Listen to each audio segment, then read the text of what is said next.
What if the real rulers of America were never presidents, senators, or generals, but a handful of families who controlled the country so quietly that ordinary people barely knew their names? And what if the systems they built over a century ago still shape your job, your salary, your economy, and even your future, more than anything the government does today? This is the hidden story of the Gilded Age, the glittering yet deeply unequal era when a few families quietly captured the nation, built private empires, and set the blueprint for the billionaire power structures we see today. But how exactly did a small group of men rise from nothing to become untouchable forces? And more importantly, why does the same pattern seem to be repeating now? To understand the mystery of their power, we need to go back to the late 1800s, a time of extraordinary transformation. America was rebuilding after the Civil War. Railroads were connecting cities that had once been months apart. Factories were multiplying, and millions of immigrants were arriving with dreams of opportunity. The economy was exploding, but laws weren't. There were no real regulations, no antitrust protections, no rules to limit mergers, monopolies, or corruption. This created a perfect environment for ambitious businessmen to not only make money but to redesign entire industries. And into that vacuum stepped the families who would define the Gilded Age: the Rockefellers, the Carnegies, the Vanderbilts, and the Morgans. These weren't just businessmen, they were nation shapers. Their origins were humble, almost deceptively humble. Cornelius Vanderbilt started with a single boat and ended up controlling the lifelines of transportation. Andrew Carnegie began as a poor immigrant and built the steel backbone of America. John D. Rockefeller, a bookkeeper, became the master of oil. And J.P. Morgan, backed by old banking elite networks, became the most powerful financier in the world. But here is the part most people don't realize.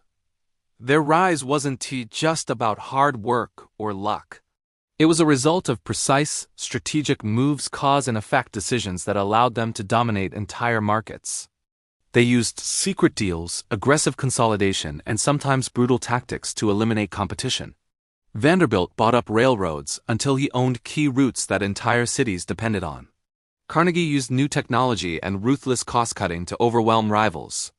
Rockefeller perfected the most powerful strategy of all: vertical integration, controlling every step from drilling oil to refining it to shipping it. By the 1880s, Standard Oil controlled nearly 90% of America's oil industry. Imagine one company today controlling 90% of the internet, or 90% of all smartphones. That's the scale of power we're talking about. As these families rose, America changed. Wealth flowed upward at unprecedented rates. The rich built palaces, yes. Palaces, while the poor lived in overcrowded apartment blocks. Worker strikes turned violent. Corruption became normal.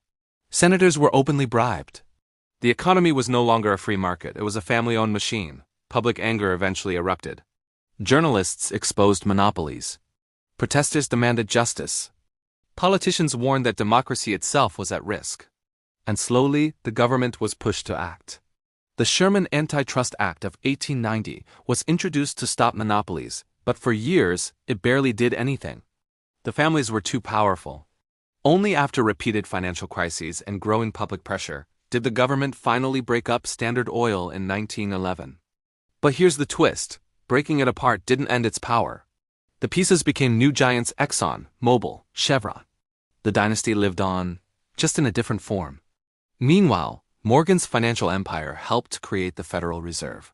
Carnegie's Steel transformed into U.S. Steel, the first billion-dollar corporation. Vanderbilt's railroads laid the framework for modern logistics. Their institutions outlived their lifetimes. The fixes didn't destroy the system, they reshaped it. Power simply shifted from families to corporations, from tycoons to institutions, from monopolies to megacorporations. And that leads to the most important part of this story, the modern parallel. Because today, we are living through a second Gilded Age. The top 0.1% now owns more wealth than the bottom 90% combined. Tech companies control global information. Financial giants like BlackRock influence trillions of dollars. Amazon's supply chains mirror Vanderbilt's railroads. Apple's ecosystem resembles Rockefeller's vertical integration. Google shapes knowledge the way Morgan shaped finance. Different industries, same playbook.